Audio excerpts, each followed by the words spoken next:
saying congratulations. Thank I mean, you must be proud to work. This project was, I want to say, almost nearly 20 years, but of course, 20, you're right. 20 but years but of course, you behind the music probably didn't take 20 years. No, but it was I would say a year of my life. Yeah. I went to Latvia when they were shooting in Vilnius and Kaunas, where they were shooting the movie, and also visited the Polizei, and I went to Berlin, where I saw where the actual true story came to its end, so to speak, but didn't come to its end. It came to a point where it had to be told, right? So I don't want to spoil it for anybody, or if you haven't seen the movie.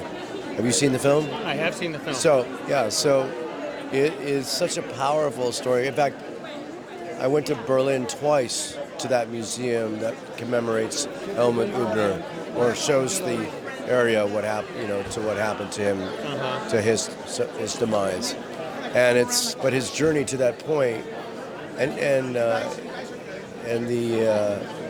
acting and the cinematography in this film.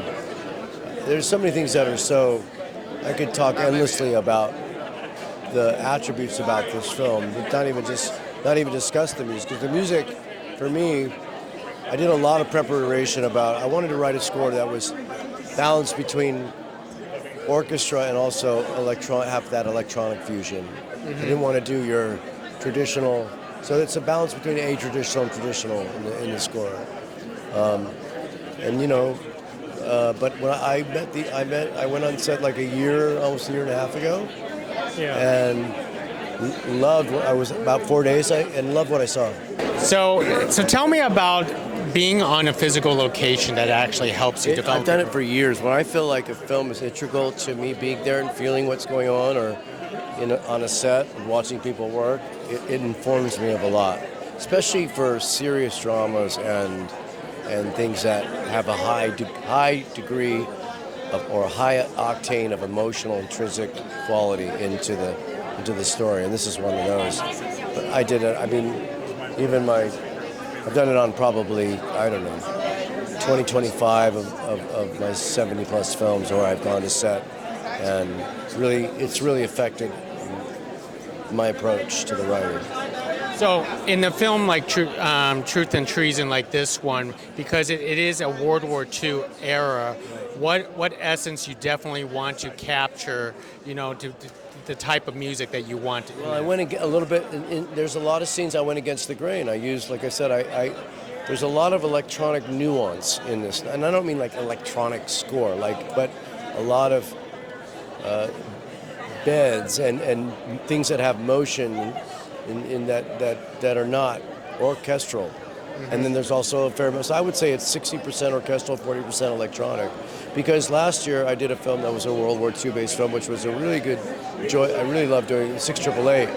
And I wrote a little bit more of a traditional because it had a military based quality. I mean, and it just, whatever, that felt natural as well.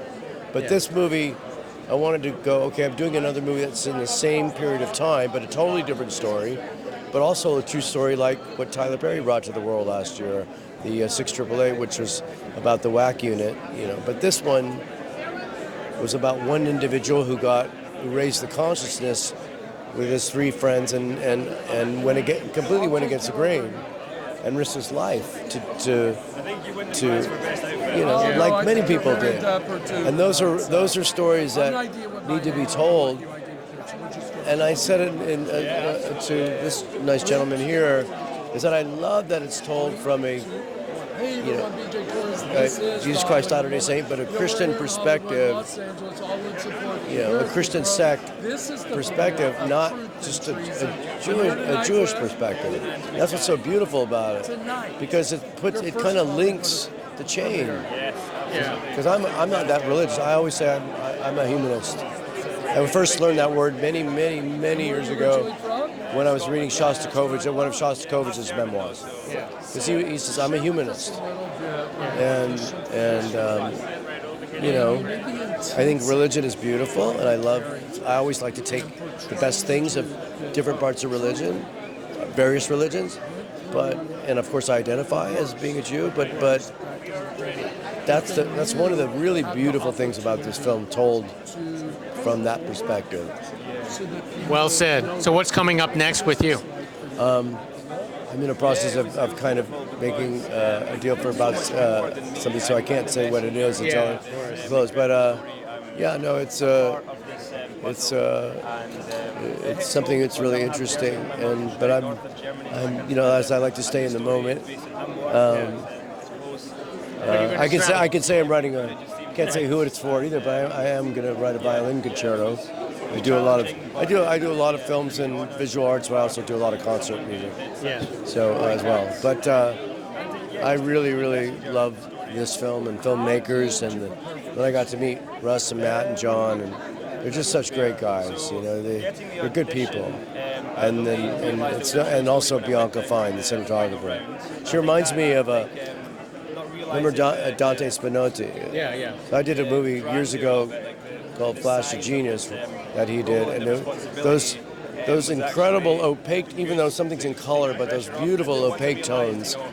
I mean, the film is just gorgeous, and it all the kind of that fog. It really helps you put in that period. It puts you into that period.